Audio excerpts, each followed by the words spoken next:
feel like filming this tag with a massive steaming cup of coffee with you is not just advised, not just encouraged, but mandatory behaviour.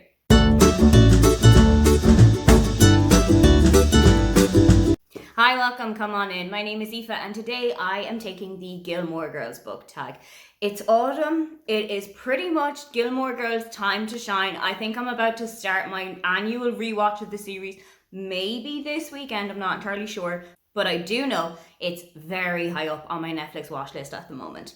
I saw this tag floating around ages ago and I actually did it on my book blog back when I used to be a book blogger, but I thought why not update it a little bit and bring it to BookTube as well. First question on the list is Lorelai, and they want you to talk about a character who has a very sarcastic sense of humour. Here, one character in particular stood out to me, and that is Izzy O'Neill from the exact opposite of Okay by Laura Stevens.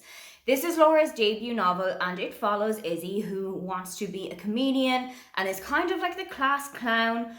But one day she has a horrific thing happen to her. She has naked pictures of herself kind of thrown the whole way around school. And she doesn't really know who to trust anymore. She's seeing a lot of her friends in a completely different light to how she would have seen them in the past. And it's kind of opening her eyes to how people really are in her life. The only way that she can get through this without having a complete mental breakdown is relying on her sense of humour. Izzy wants to be a comedian, so she kind of draws on that a whole lot throughout this book and really tries to make the best out of a bad situation by just making a laugh out of it. In no way throughout this book does it feel like it's making light out of a very hard and very difficult situation that a lot of young women, older women, any person across the world has found themselves in. And it never feels like Laura is making light out of this subject. It is done so well, and I absolutely adore Izzy for her sense of humour in this book. Question 2 is Rory, your favourite classic. And there's really only one that I go back to time and time and time again, whether it's the book itself, whether it's a film adaptation of it. Little Women by Louisa May Alcott. I actually most recently read this as a kind of a buddy read with Sinead from Tired Mammy Book Club. She did a little kind of a readathon of this over the Christmas break. It just was the first book, so it just goes up to the end of Little Women, but I loved going back into the March sisters' lives, seeing them grow up again, seeing the little quabbles that Amy and Jo have, seeing Meg take care of her sisters, seeing Beth's super nurturing nature. If you had to ask me which one of the March sisters I am, I think I lean a little bit more towards Jo. I think if you said that I was a Meg, I would take it as a personal insult, but there are little splashes of Amy kind of dotted around into me as well. Little Women is one of my favourite classics. I have read it so many times. I got a copy of it first when I was maybe 7 or 8 at a classmate's birthday party. They did a pass the parcel game and all of the parcels were books, which perfect party for me to go to. I ended up with Little Women. There was loads of other ones. I think somebody got What Katie Did and somebody else got What Katie Did Next, and for some reason Wuthering Heights was part of it as well. But I ate Little Women up. It was one of my favourite books of my childhood and I love dipping in and out of it now and then. Next up is Luke, a book that you secretly love but don't really admit to. You're afraid to admit to it. I don't really say this a lot in my personal life, and I definitely never said it to my parents when I was a teenager.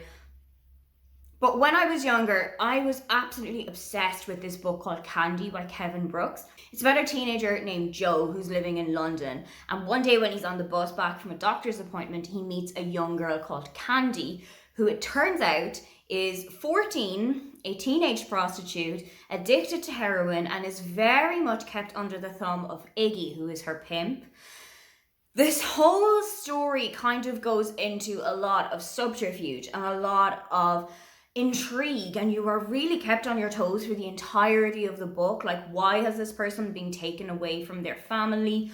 What are Joe and Candy going to do on this date that they're going to at the zoo? It's such a cute little scene of the book there. I haven't read Candy, I think, in about 5 to 10 years because I'm afraid of going back to reading it and not loving it as much as I did back then, but it was one of my favourite books when I was younger and I talk about it all the time for somebody who has not actually read it in about 10 years. Next up is Lane, a musical character, and the first person that came to mind to me was Beck from A Thousand Perfect Notes by C.G. Drews.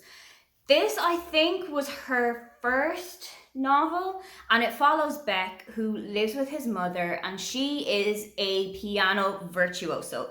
She's one of the world's most famous composers, she's one of the world's most famous pianists, but she has been retired for a really long time. And now that she has Beck, her son, she wants to pass her musical talent and her love of the piano on to him. Unfortunately, she's not doing it in the kindest way. She's not doing it by sitting down with him and reading sheet music together or listening to pieces together. She has basically chained him to a piano every day when he comes home after school, and all he is allowed to do is play piano or compose music or read sheet music. He has nothing else in his life. It's just wake up, go to school, play piano, go to sleep. I really felt for Beck throughout this whole book. It's such a harrowing story, but things do start to lift up because a young girl called August moves in next door to him, and she really shows him a whole life of colour and of much less control and of happiness, and I really loved seeing this friendship between the two of them evolve. But I will say that the start of this book is quite difficult reading, and it is definitely something that you need to go into with a little bit of an iron stomach. Next is Matilda, a character or a book that was your first love. For me, one book fits the two prongs. Matilda by Roald Dahl. Matilda is the first book that I think I ever finished cover to cover on my own. I was probably about 7 or 8 when I did that. Also, Matilda is one of my favourite book characters. This is the book that got me into reading. It's the book that made a bookworm out of me. I think if it wasn't for Matilda or Roald Dahl's work in general, I probably wouldn't be as much of a bookworm and a book lover as I am today, so I definitely have to credit it there. But if you're talking about the book that was my first love, has to be Matilda. Next up is Suki, a book that you devoured, and honestly, there was only one answer here. The Appeal by Janice Hallett. I sat down on my chair one evening after work, I think it was about 7, and I said, I'm going to read a couple of pages of this. I'm going to read maybe 100 pages, and then I'll go out and make dinner, or I'll take a shower, or I'll watch something on TV. And that plan went straight out the window when I started reading this, because I just could not put it down. It is so gripping. It is so intriguingly told that you just have to keep reading. You have to keep going and figuring out what's coming next in the story. This book is set in a small English village, and there has been a murder. You don't know at the start of the book who, you don't know at the start of the book why, and you don't know at the start of the book who it was that killed them. The case has been given to 2 law students, and their professor has set them the task of figuring out who did it, who it was that was murdered, why, and somebody else in the village knows a little bit more than they're letting on who is that person. Down throughout the book, you are given emails that were sent throughout about 15 people that are part of a small dramatic society, and one of them is definitely the highest suspect. But your task is to figure out who and why. I started reading this, as I said, at about 7 o'clock in the evening, and I did not put it down until about 1:15 in the morning. I could not stop reading this. It got so intense that I actually completely abandoned dinner orders and just ordered something in. That is how much I could not stop reading this. Next up is Jess, a book that you love that gets the most hate, and this is going to be my opportunity to tell you that I am very firmly Team Jess, but it's also going to be my next opportunity to talk about Candy. I don't think it's that people hate this book. I think it's just that people don't acknowledge its existence enough. It's super underhyped for me. I don't think I have ever seen any other person who has read it. I only know one other person in my life who has read this book or heard of it, or who has read any other books by Kevin Brooks before. And we do talk about it a lot. We do say, oh, I'm due a reread of this, or oh, I'm going to reread one of his other books. But that's it. It's just one person, and I need there to be so many more of you so that somebody else can come to me and save poor Cora from every single time that there's even a whisper of Candy or of Kevin Brooks or of one of his other books that the two of us loved. It's just going to save Cora a little bit of time and a little bit of communication from me about this book that we both read about 10 or 15 years ago. Next up is Miss Patty, a book that was ruined by the hype. And this is going to win me no friends whatsoever, but I did not like Red, White and Royal Blue. Not one bit. I think I DNF'd it after maybe 40 pages. I felt like it wasn't very well researched in terms of the stuff about the royal family, and I am the exact opposite of a royalist. I'm very much team Harry and Meghan here, but I felt like there's a lot of things about the royal family that you just need to know and you need to put right in this story. And I don't even think it was a suspend your belief here a little bit. It was just things that weren't portrayed correctly at all. And I know that a lot of people on this side of the Atlantic have quite a similar vibe to me. They don't really love the book. They feel like there's parts of it that were misrepresented, while a lot of people over in the States absolutely ate it up for breakfast. It just wasn't for me. Next up is Emily Gilmore, an expensive book. And to be honest, most of the books that are on my shelves these days. A lot of the time, if I'm buying a physical book, I'm buying it in Germany. And the thing is that English is not the spoken language of choice in Germany. It's German. But if I want to read a book in English, I've got to shell out a little bit more than what I'm expecting to. If I was back in Ireland and I was buying the same book, it'd probably be about $10.99 or so in my local shop.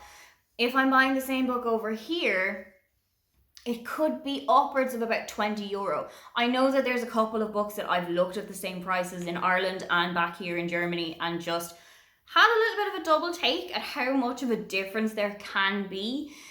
It would pay me to learn how to read in German a little bit better, but at the moment my primary reading language is English, and there is an English bookshop near me, thankfully, but the prices are a little bit more expensive because I don't think English books are the most popular ones here. Finally, you have Paris, an uptight character.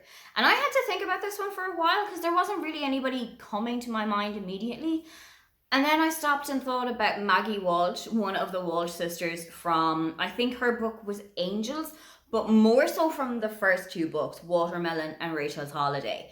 I don't know what it was about Maggie, but when I first met her, I did not like her. I felt like she was very kind of uptight. I felt like she just didn't really have a whole lot of characteristics that I was looking for in a person. I don't think Maggie and I would be friends. If there was any of the sisters that I'd be friends with, it's probably either Anna or Helen. While I didn't love her in the first two books, I will say that when I read Angels, I did warm to Maggie a little bit more, but maybe the damage was already done from the first book. Those are my answers to the Gilmore Girls book tag. Have you already started your annual Gilmore Girls rewatch? Don't forget to like and subscribe because I have new videos up every week. Now, get on out of here.